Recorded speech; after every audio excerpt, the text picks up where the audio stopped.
ரிகண பவச ரிரி ரிரி ரிரி ரிரி பிண பவ சரவண வீரா நமோ நம நிபவ சரவண நிர நிர நிரன வசர ஹன பவர்க முருகா முருகா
இந்த குழந்தைகள் எவ்வாறு இங்கு வந்தன?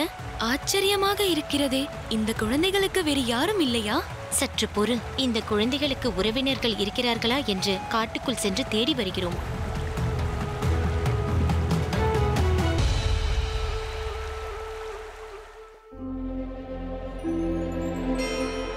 பார்வதி, தேவி பார்வதி,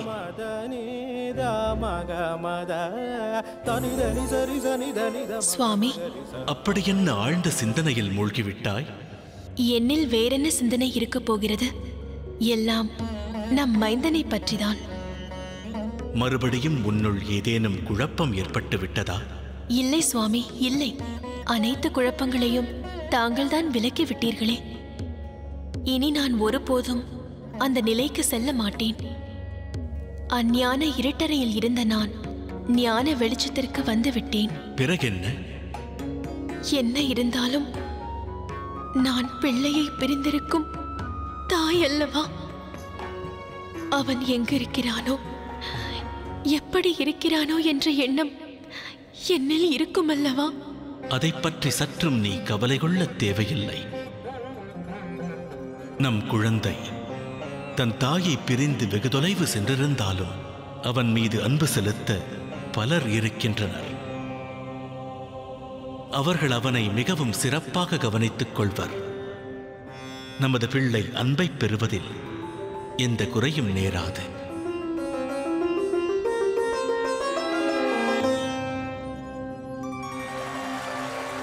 இதென்ன அற்புதம்! இக்குழந்தைகள் இவ்வளவு மறைவான இடத்தில் தர்பை பொருட்கள் நிறைந்த சரவண பொய்கையில் இருக்க வேண்டிய அவசியம் என்ன? அதுதான் புரியவில்லை. உலகத்திலும் இந்த 6 குழந்தைகளுக்கு நிகரான அழகு படைத்தோர் வேறு யாரும் இருக்க முடியாது. இப்படிப்பட்ட இக்குழந்தைகளை இங்கு கொண்டு வந்து விட்டு சென்றவர் யாராக இருப்பார்? சின்னஞ்சிறு குழந்தைகள் பிறந்த சில தினங்கள் தான் ஆகியிருக்கும். இந்த நிலையில் இக்குழந்தைகளை விட்டு செல்ல எவ்வாறு மனம் வந்தது? எதற்கும் நாம் குரல் கொடுத்து அழைத்து பார்ப்போம். வனத்திற்குள் நம் தோழிகள் இருவர் சென்றிருக்கிறார்களே, அவர்கள் வருவதற்கு முன் நாம் அழைத்து பார்க்கலாமே. அதற்கென்ன, நானே அழைக்கிறேன்.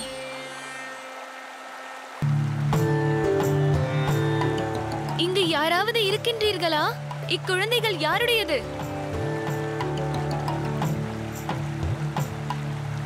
தேடிச் சென்ற இடத்தில் விவரங்கள் கிட்டியதா? எந்த விவரமும் கிட்டவில்லை. காடு முழுவதும் தேடி பார்த்து விட்டோம். ஆனால் எங்கும் எவரும் இல்லை. யாரும் வர முடியாத இடம் என்பதால் தானே நம் 6 பேரும் தவம் புரிய இவ்விடத்தை தேர்ந்தெடுத்து வந்தோம். ஆனால் நம் ஒவ்வொருவருக்கும் ஒவ்வொரு குழந்தை என 6 குழந்தைகள் வந்து சேர்ந்திருக்கின்றனவே. ஆண்கள் அங்கும் இங்கும் நடமாடும் இடங்களில் பெண்கள் சிவத்தியானத்தில் ஈடுபட முடியாது என்பதால் நாம் இவ்விடத்தில் எவர் கண்ணிலும் படாமல் மறைந்து வாழ்கிறோம். ஆனால் இங்கு இக்குழந்தைகள் எதற்கு இவ்வளவு மறைவான இடத்திற்கு வந்து சேர்ந்தன என்று தெரியவில்லையே.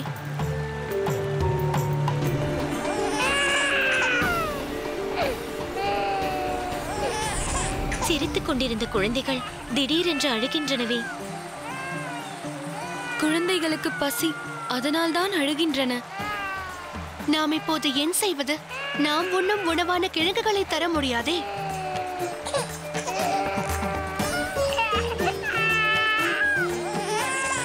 குழந்தைகளின் தாயையும் கண்டுபிடிக்க முடியவில்லை. தாய் யாரென்றும் தெரியவில்லை. குழந்தைகள் பசியில் துடிக்கின்றன. இப்பொழுது என்ன செய்வது?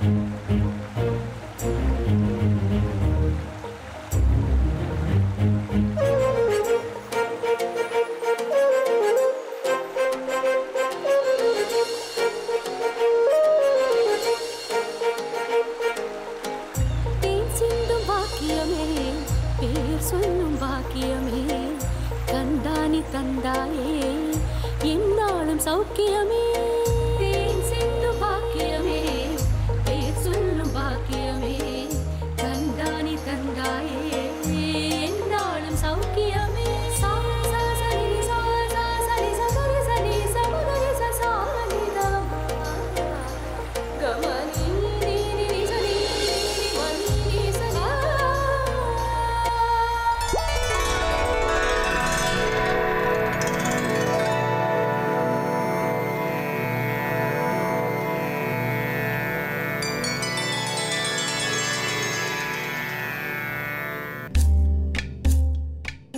என்ன இது?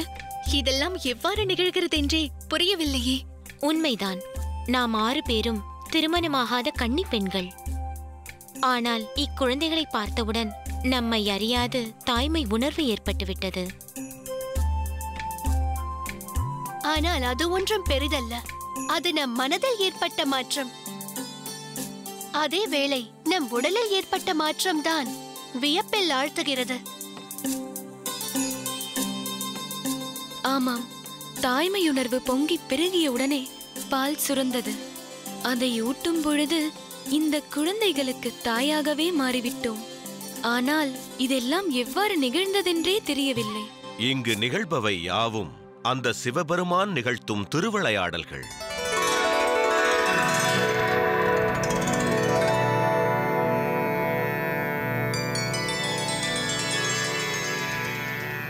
முனிவர் பெருமானே, தாங்கள் யார் என்று அறிந்து கொள்ளலாமா? நான் பாசர முனிவரின் புதல்வர்களில் மூத்தவன். தப்தர் என்பது என்னுடைய பெயர். இங்கு நிகழும் அனைத்தும் ஈசனின் திருவிளையாடல் என்கிறீர்களே, அது எப்படி? சிவபெருமானின் அருள் இல்லாமல் போனால் அக்குழந்தையை கைகளில் ஏந்தும் பாக்கியம் உங்களுக்கு எவ்வாறு கிடைத்திருக்கும்? எண்ணற்ற பிறவிகளில் நீங்கள் செய்த புண்ணியத்தின் பலனாகத்தான் இத்தகைய பேறு பெற்றிருக்கிறீர்கள். எனில் இக்குழந்தைகள் யாருடைய குழந்தை, எப்படி வந்தது என்ற ஆராய்ச்சியில் இறங்காதீர்கள். அது உங்களுக்கு அவசியமும் இல்லை. சிவ தியானம் செய்ய இங்கு வந்த உங்களுக்கு கிடைப்பதற்கு அரிய பொருளை தந்துள்ளார். இக்குழந்தையை பராமரிக்கும் புண்ணியத்தால் உங்கள் அனைவருக்கும் உற்ற நிலை கிட்டும். மகரிஷி, தாங்கள் கூறுவதை கேட்கும் பொழுது உடல் சிலிர்க்கின்றது.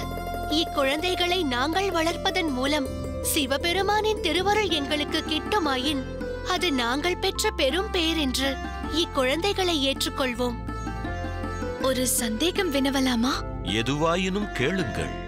நாங்கள் இங்கே வருகை தந்து சிறிது காலங்களே ஆகின்றன. இக்குழந்தைகளும் இங்கு இன்றே தோன்றின. தாங்கள் இங்கு எப்பொழுது வந்தீர்கள்? சுமார் 1000 ஆண்டுகளுக்கு முன்பாகவே நான் இங்கு வந்துவிட்டேன் அம்மா. ஆனால் நான் இவ்வடிவத்தில் இருக்கவில்லை, மீனாக இருந்தேன். இன்றுதான் மீண்டும் இவ்வடிவத்தை பெற்றேன். என்னை பற்றிய சிந்தனையை களையுங்கள். உங்களுக்கு அளிக்கப்பட்ட பொறுப்பை செவ்வனே செய்து முடியுங்கள். என்ன செய்ய வேண்டும் என்று கூறுங்கள். இது ஒரு தெய்வீக குழந்தை. தோன்றும் போதே சகல ஞானங்களோடும் தோன்றிய குழந்தை. இருப்பினும் உலக நடைமுறைக்கு ஏற்ப நீங்கள் அறிந்த வித்தைகளை அக்குழந்தைக்கு கற்றுத்தாருங்கள்.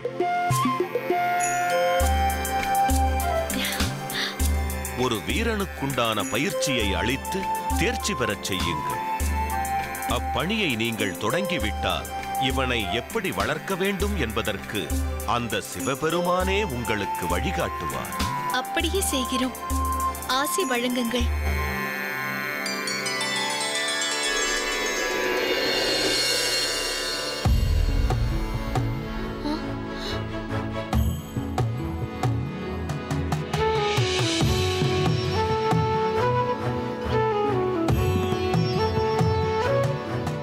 முனிவரின் வாக்கு வேத வாக்கு.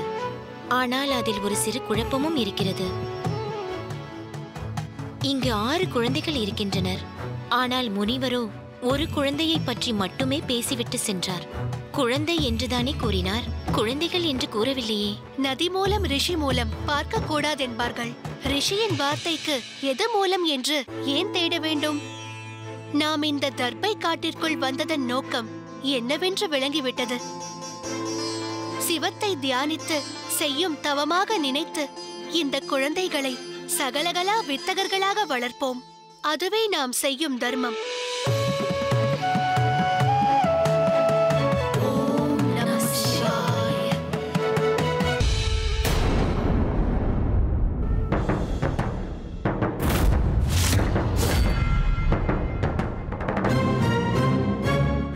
அண்ணா, போர்த்தின விடுத்த என் தோள்கள் எதிர்ப்பவர் யார் யார் என்று தேடிக்கொண்டிருக்கின்றன.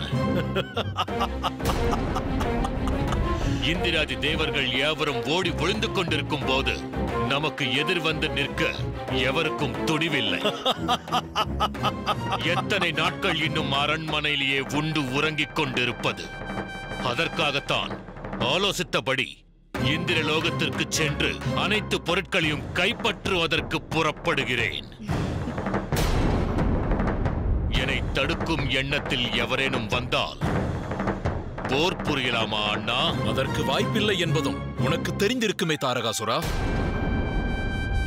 இந்திரன் மகன் ஜெயந்தன் நம்மிடம் சிறைப்பட்டிருக்கிறான். எப்படி இருந்தாலும் இந்திரனால் அவற்றுக்காக நியமிக்கப்பட்ட தேவர்கள் யாரேனும் நிச்சயம் இருப்பார்கள். பறிக்க நினைத்ததை எடுக்கும் போது அவர்கள் வந்து என்னை அவற்றை எடுக்க விடாமல் தடுக்கிறார்களா என்று பார்க்கிறேன். நமது மூத்த அண்ணன் சூரபத்மனுக்காக அந்த இந்திராணியையும் கவர்ந்து வர வேண்டும். அது சாத்தியமில்லை அஜமுகி. இந்திரன் இந்திராணியோடு கைலாயத்தில் தஞ்சம் புகுந்தான் என்று உனக்கு தெரியாதா?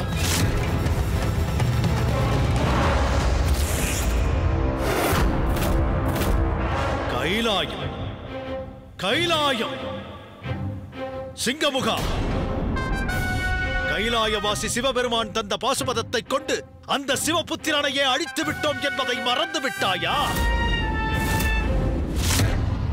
நமக்கு எதிராக ஒருவனை உருவாக்க முயன்ற சிவபெருமான் இனி என்றும் நமக்கு எதிராக ஒருவனை உருவாக்க முடியாது என்பதை உணர்ந்திருப்பான். நாம் நினைத்தால் அந்த கைலாயத்தின் மீதே படையெடுத்து அந்த ஸ்தலத்தையே நமக்கு சொந்தமாக்கிக் கொள்ள முடியும். ஆனால் வரமளித்தவன் தலையிலேயே கை வைப்பதா என விட்டு வைத்தேன். நான் நினைத்தால் ஒரு நொடியில், ஒரே நொடியில் அந்த இந்திரனே இந்திராணியை அழைத்து வந்து இங்கு ஒப்படைக்கும்படி செய்ய முடியும். அஜமுகியின் கரங்கள் வெட்டப்பட காரணமான அந்த இந்திராணியை ஏறெடுத்து பார்க்கவும் நான் விரும்பவில்லை. அண்ணா,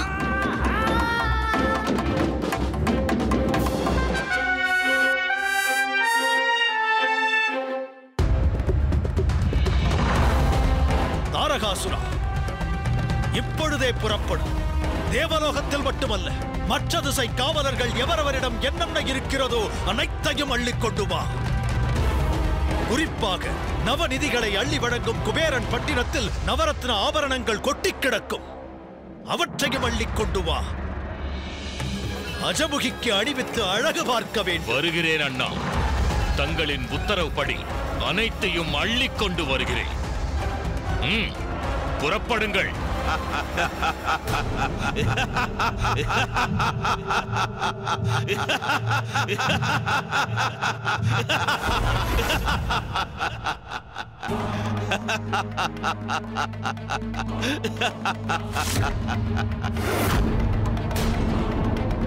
தாரகாசுரா, விண்ணுலகத்திற்கு செல்வதற்கு முன்பாக பூலோகத்தில் என்ன நிகழ்ந்து கொண்டிருக்கிறது என்பதை தெரிந்து கொள்.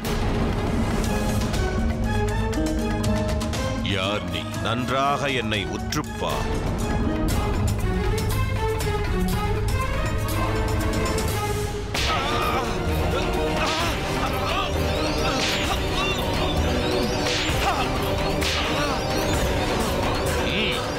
சொல், இப்பொழுதாவது சொல். நான் உன்னை கூறச் சொன்னதை சொல். என்ன கூற வேண்டும்? கசையடிகள் பெற்றும் புத்தி வரவில்லையா? நான் கூறச் சொன்னதை மறந்து விட்டாயா? நீ அடித்ததால் நான் மறந்து விட்டேன். மறுபடியும் கூறு. இனி இந்த பிரம்மாண்டத்தின் கடவுள்கள் அசுரவேந்தர்களான நாங்கள்தான். சூரபத்மன், சிங்கமுகன், தாரகாசுரன், நாங்கள் மூவர்தான். புதிய பிரம்மா, புதிய விஷ்ணு, புதிய சிவன் என்பதை சொல். சொல். நீ பிரம்மாவாக இரு, அதை பற்றி எனக்கு கவலை இல்லை. அப்படி சொல். விஷ்ணுவாக இரு, அதை நான் மறுக்கப் போவதில்லை. அவ்வாறு கூறு. ஆனால் என்ன ஆனா? நீ ஒருபோதும் சிவனாக மாற முடியாது. இன்று வரை நீங்கள் விதைத்த பாவத்தின் விளைச்சலை அறுவடை செய்யும் நேரம் நெருங்கிவிட்டது. உங்கள் மரணத்திற்கான நாட்களின் எண்ணிக்கை ஆரம்பமாகிவிட்டது. சிவபுத்திரனின் அவதார பணி தொடங்கிவிட்டது.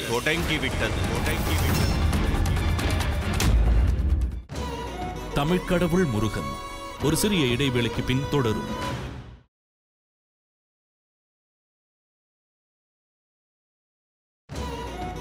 தமிழ்க்கடவுள் முருகன் தொடர்கிறது. நீ மட்டுமல்ல, உனது அண்ணன்களாலும் மாற முடியாது. சிவனிடமிருந்து வரம் பெற்ற நீங்கள் எப்படி சிவனாக மாற முடியும்?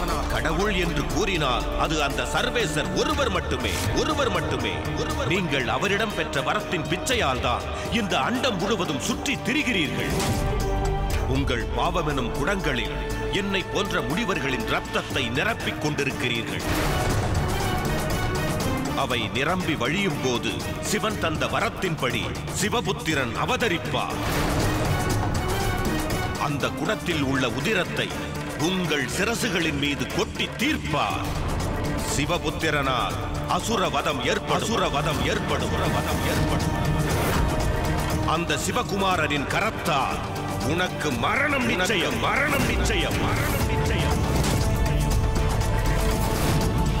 அசுர வேந்தர்களை அழிக்க சிவகுமாரன் வருவானா? எப்போது வருவான்? எங்கிருந்து வருவான்? எப்படி வருவான்? அவன் வரும் வரை நீ இங்கேயே இரு, இந்த வடிவத்தில் அல்ல.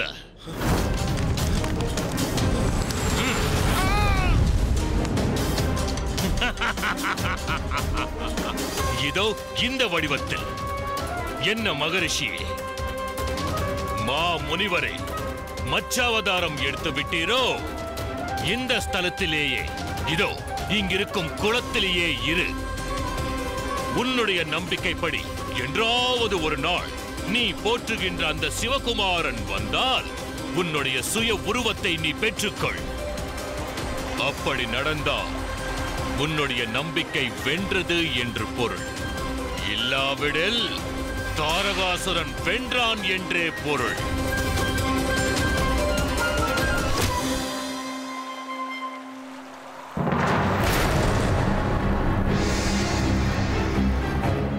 நீ அதே முனிவன்தான். நிகழ்ந்தவை நினைவுக்கு வந்துவிட்டதா?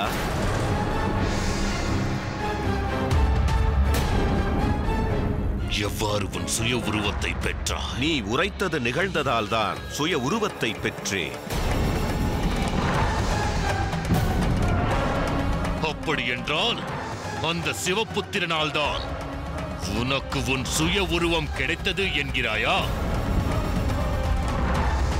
நீ என்னை மீனாக மாற்றிய பொழுது அவ்வாறு கூறித்தானே குளத்தில் வீசி எறிந்தாய்.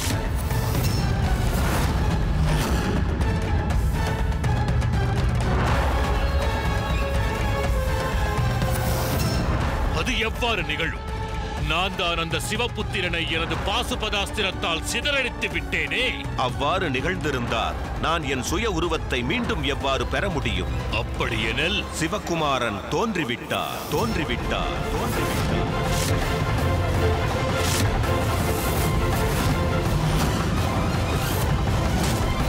நலமோடு இருக்கிறார். அதனால்தான் எனது இந்த ரூபம் மீண்டும் எனக்கு கிட்டியது. இனி நீங்கள் நீண்ட காலம் வாழ்ந்து அசுர சாம்ராஜ்யத்தை நிலைநிறுத்த முடியாது.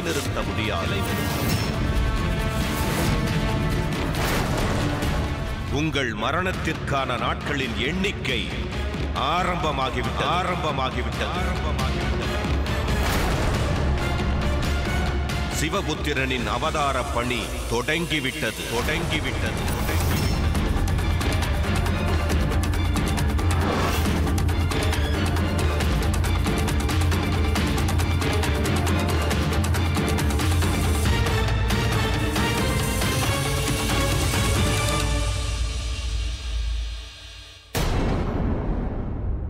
நம்மை ஏமாற்றி விட்டார் சிவபெருமான்.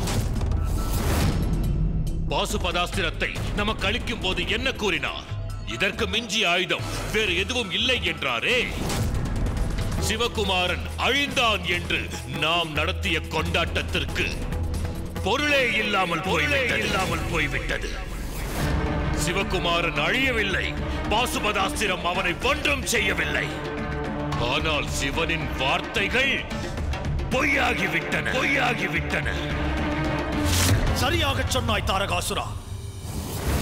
அந்த பரமசிவன் இப்படி செய்யலாமா? இவ்வாறு நம்மை ஏமாற்றலாமா? சிவபெருமான் சத்திய சந்திரர் அல்லவா? பக்தர்களை காக்கும் பரம்பொருள் அல்லவா? அவரால் இவ்வளவு பெரிய துரோகத்தை நமக்கு எவ்வாறு ஆற்ற முடிந்தது? அசுரர்களுக்கும் தேவர்களுக்கும் அவர்தானே ஆராதனை தெய்வம் யக்ஞமூர்த்தி என்று பெயர் பெற்ற அவரை நெடுங்காலம் வேள்வி வளர்த்து தரிசித்த பிறகல்லவா வரங்களை பெற்றோம். பிறகு ஏன் இந்த சிவபெருமான் இப்பெரும் அநியாயத்தை நமக்கு இழைத்தார்? இல்லை சூரபத்மா,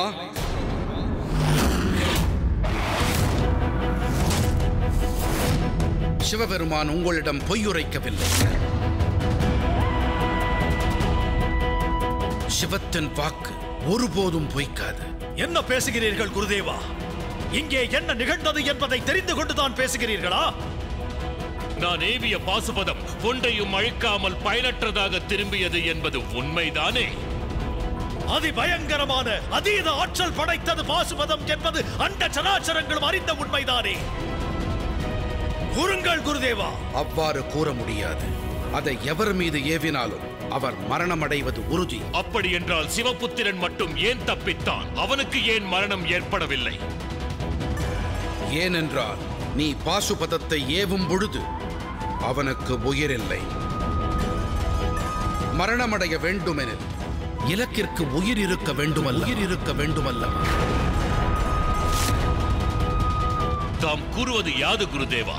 நான் பாசுபதாஸ்திரத்தை ஏவும் போது சிவபுத்திரன் உயிரோடு இல்லையா? இறந்து கிடந்தானா? அதுதான் உண்மையெனில் இப்போது அவன் எப்படி உயிரோடு வந்தான்? உனது புத்தியை செயல்பட விடாமல் கோபத்தின் கரத்தில் கொடுத்து விட்டாய். அதனால்தான் உன்னால் எதையும் யோசித்து முடிவெடுக்க முடியவில்லை. இந்த உலகத்தில் மனிதன், பிராணியோ வேறு எந்த ஜீவனாக இருந்தாலும் அது உருவாகும் வேளை அதன் நிலை என்ன? ஒரு தாயின் வயிற்றில் கருவாகும் போது தலைப்பாட்டு எனும் சிறு வடிவம் பெறுகிறது. பின்னர் அது சதைப்பிண்டமாக மாறுகிறது. அதற்கு பிறகுதான் அதற்கு கைகால்கள் முளைத்து அதற்குள் ஜீவன் புகுந்து அதை இயங்க வைக்கிறது. ஜனனம் எடுக்கும் அனைத்திற்கும் இதுவே பொதுவான விதி. இங்கே அது சதைப்பிண்டம் கூட இல்லை, சுடர், தீச்சுடர் தானே. ஈசனது நெற்றிக் கண்ணிலிருந்து உருவான நெருப்புச் சுடர்.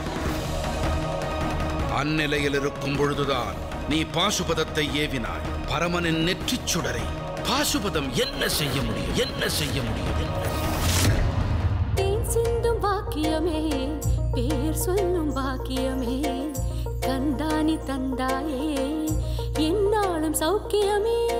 தேன் சிந்தும் பாக்கியமே, பேர் சொல்லும் பாக்கியமே, கந்தானி தந்தாயே என்னாலும் சௌக்கியமே. தமிழ்க்கடவுள் முருகன் ஒரு சிறிய இடைவேளைக்கு பின் தொடரும்.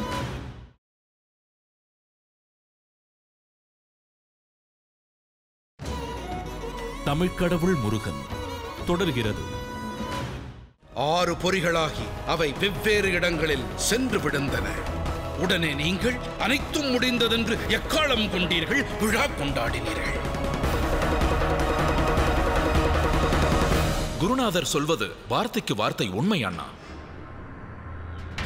நெருப்புச் சுடரை பாசுபதம் தாக்கிய பிறகு அது கங்கையில் விழுந்து அங்குதான் உயிர் பெற்றிருக்க வேண்டும். ஆமாம், சற்று யோசிக்க வேண்டிய விஷயமே. பகீரதன் தவத்தால் பூமிக்கு வந்தபோது அவர் முன்னோர்களின் சாம்பல் மீது விழுந்தல்லவா முக்தி அளித்தது கங்கை. சிவபெருமானின் சடையிலே வீற்றிருக்கும் கங்கை அவரிடமிருந்து தோன்றிய சுடர்களுக்கு உயிர் அளித்ததில் வியப்பேதும் இல்லை. குருவே, தாங்கள் சொல்வதும் உண்மையாகவே இருக்கலாம். நான் பாசுபதத்தை வீசும் போது அந்த தீப்பொறிகள் உயிரற்றதாக இருந்தன என்பதையும் ஏற்றுக்கொள்கிறேன். ஆனால் ஒன்று நீங்கள் அறிந்து கொள்ள வேண்டும். இதில் சிவன் புரிந்த துரோகம் இருக்கிறது என்பதை மறந்துவிடக் கூடாது. பாசுபதாஸ்திரத்தை ஒரு முறையே ஏவ வேண்டும் என்று அவரே கூறியிருக்கிறார். அதை இன்று ஏவும்படியும் செய்துவிட்டார். இப்போது பாசுபதாஸ்திரம் வீண் பொருள் ஆகிவிட்டது. சிவன் நம்மிடம் இருந்த சக்தியை பறித்துக் கொண்டார். அதற்காக இப்பொழுது வருத்தப்பட்டுக் கொண்டிருப்பதா? முடியாது. அதற்கான தருணமும் இது கிடையாது. அந்த சிவகுமாரனின் கரங்களால் தான் நமக்கு மரணம், நமது அசுர குலத்திற்கே அழிவு என்று தெரிந்திருந்தும், அவன் பிறந்து எங்கு வாழ்ந்து கொண்டிருக்கிறான் என்பதை அறிந்திருந்தும் அவனை விட்டு வைக்கலாமா? அவனை தேடி கண்டுபிடித்து கொன்றுவிட வேண்டும். அதைத்தான் நாம் புரிய வேண்டும். குருதேவரே, இப்போது என் ஒரே ஒரு கேள்விக்கு மட்டும் விடை அளியுங்கள். கேள் சூரபத்மா. அந்த சிவபுத்திரன் இப்போது எங்கிருக்கிறான்? இப்போதே என் ஞான திருஷ்டியால் அதை அறிய முயற்சிக்கிறேன்.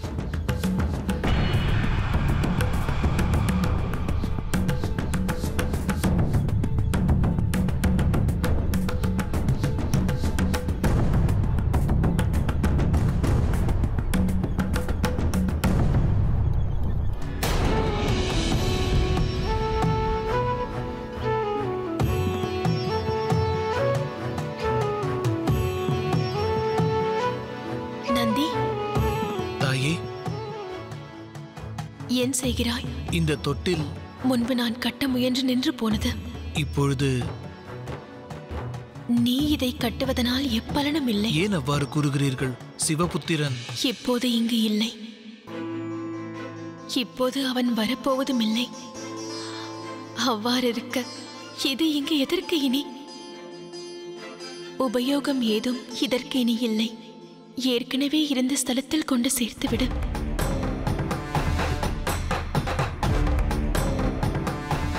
அன்னையின் மனதில் எவ்வளவு வேதனை இருக்கிறது என்று நன்றாக புரிகிறது. ஆனால் அதை காண்பித்துக் கொள்ளாமல் இயல்பாக இருப்பது போல் உரையாடி விட்டு செல்கிறார். இந்நிலையில் நான் ஏதாவது செய்தாக வேண்டும். என்ன செய்வது? சரவண பொய்கை.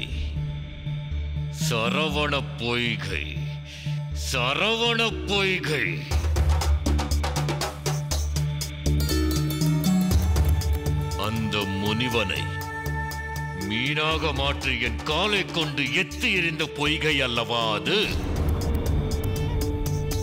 அந்த சிவபுத்திரன் முனிவனுக்கு அருள் புரிவான், சுயரூபம் பெறுவான் என்று எப்படி என்னால் உணர முடியாமல் போனது?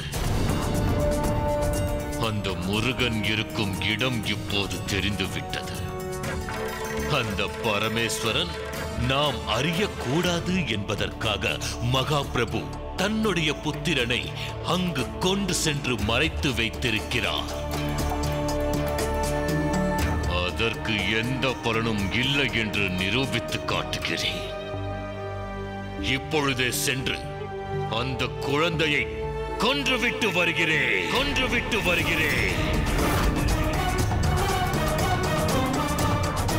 மூடத்தனம் புரிய முயற்சிக்காதே தாரகாசுரா.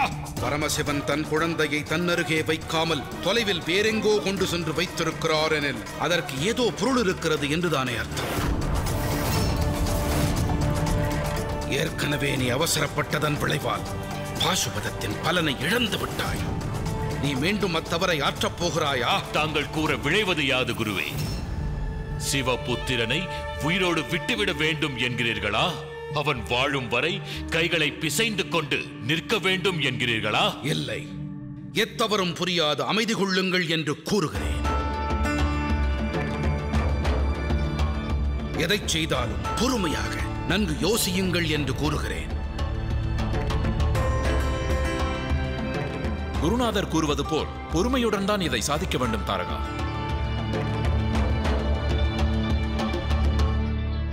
எனக்கும் இனி நாம் எதையும் யோசித்து செய்வதுதான் நல்லதென்று தோன்றுகிறதண்ணா.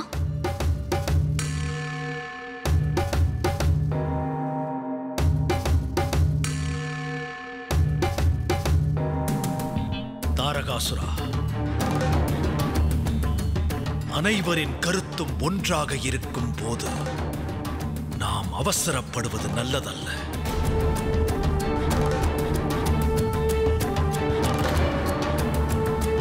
தாமரை மலரில் இருக்கும் பூ போன்ற குழந்தைகளை கிள்ளி எறிய சொற்ப சமயம் போதும். சரியான முறையில் திட்டமிட்டு சாதித்து காட்டுவோம். நிதானமாக இரு.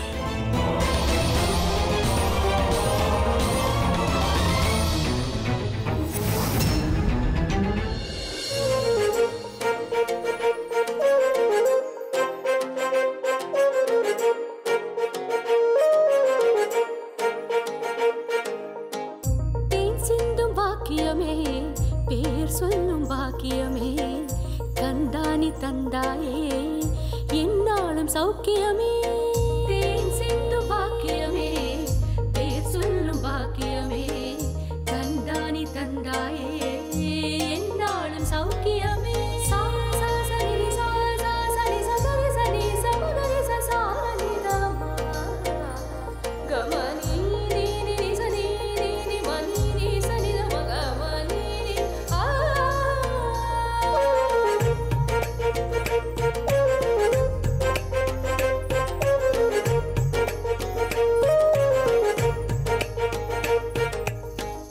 மடியோடு விழி மூடும் முருகனை மேல் வளர்த்தோ கொடி வீர நடை போட அம்மம்மா கண் வியந்தோ. அழகான வேல்விழியே நீ எங்கள் கண்மணியே உதை நாளும் மிச்சாதோ கண்ணியரின் கண்மொழியே. செவியார உரையாடும் மழலை தமிழ் வாய்மொழியே தவறாமல் அயராமல் குலம் காக்கும் செவ்விழியே. தேன் சிந்தும் பாக்கியமே பேர் சொல்லும் பாக்கியமே தந்தானி தந்தாயே என்னாலும் சௌக்கியமே. அழகான வேல்விழியே நீ எங்கள் கண்மணியே உதை நாளும் வெச்சாதோ கண்ணியரின் கண்மொழியே.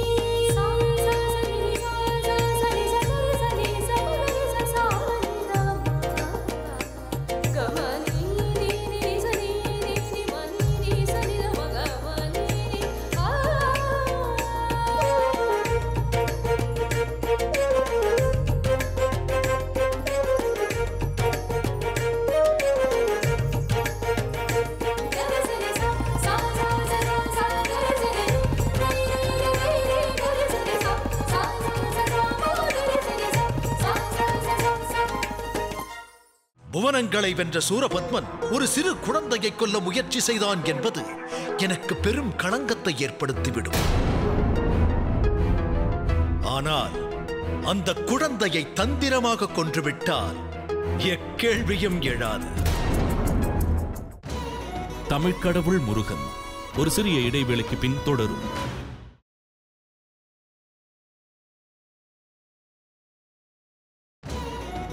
தமிழ்க்கடவுள் முருகன் தொடர்கிறது.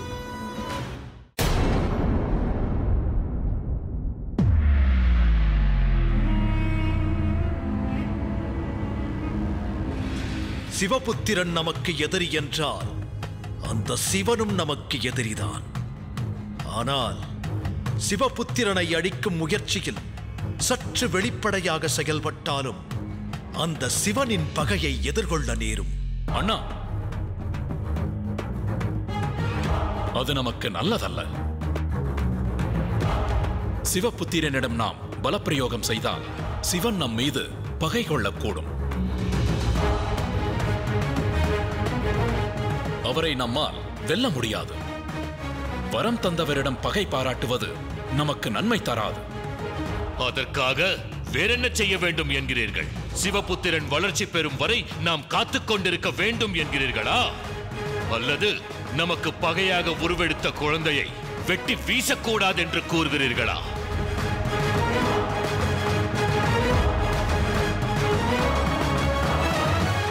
அதற்கு அவசியமில்லை அண்ணா. சின்னஞ்சிறு பிள்ளையை கிள்ளி எறிய கோடாரி எதற்கு? வேறு என்ன செய்ய சொல்கிறாய்? சக்தியால் சாதிக்க முடியாததை புத்தியால் சாதித்தவர்கள் எண்ணற்றவர்கள் உண்டு.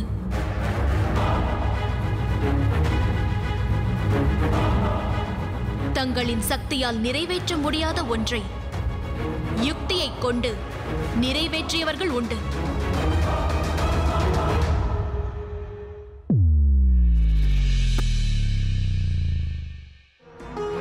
சரியாகச் சொன்னாய் அஜமுகி.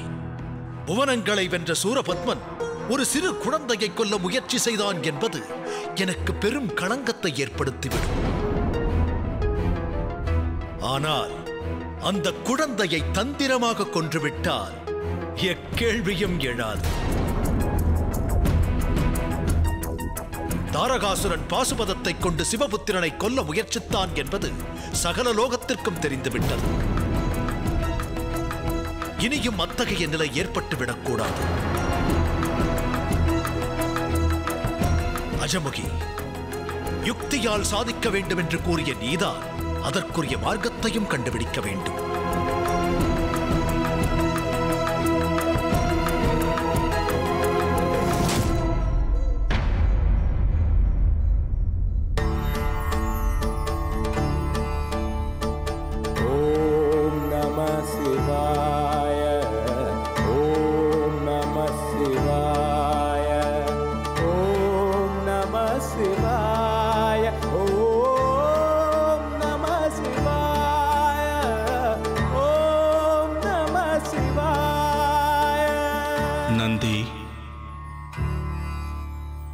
சம்பு மகாதேவா, என்னிடம் ஏதோ உரையாடுவதற்கு வந்திருக்கிறாய் என்பது தெரிகிறது. பிற என்ன தயக்கம்? சொல். மாதா பார்வதி தேவியின் துக்கத்தை என்னால் சகித்துக் கொள்ள இயலவில்லை பிரபு. அவர் சற்றும் அதை வெளிப்படுத்தவில்லை என்றாலும் முற்றும் மாறி தெளிவடைந்து விட்டார் என்று கூற இயலாது. தனக்குள் பொங்கி பெருகும் தாக்கத்தை தாங்க முடியாமல் தவிக்கின்றார். ஆனால் அது யாருக்கும் தெரியக்கூடாதென்று மறைக்கிறார்.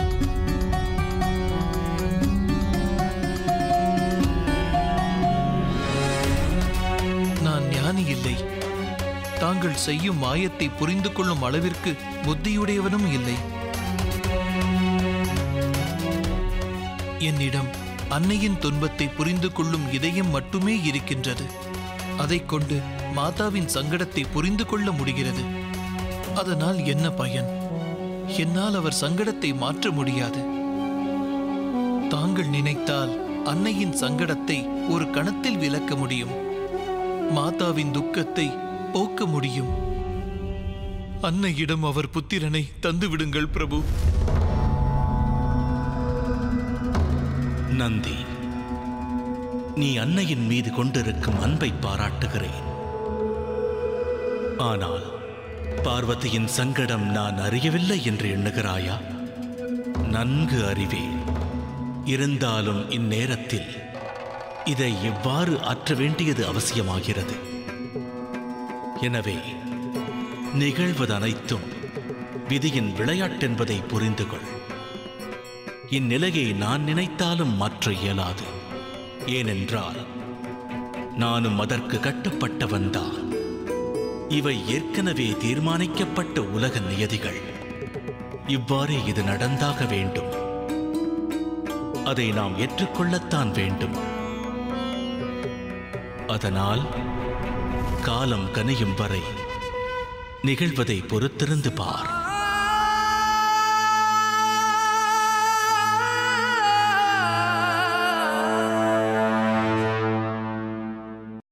பாட்டி, சற்று நில்லுங்கள்.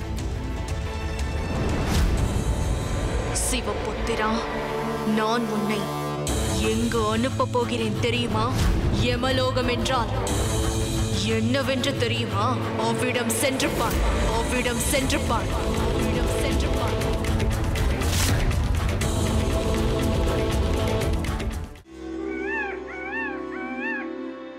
கோபத்தில் எடுக்கும் முடிவு நன்மையில் முடிவதில்லை.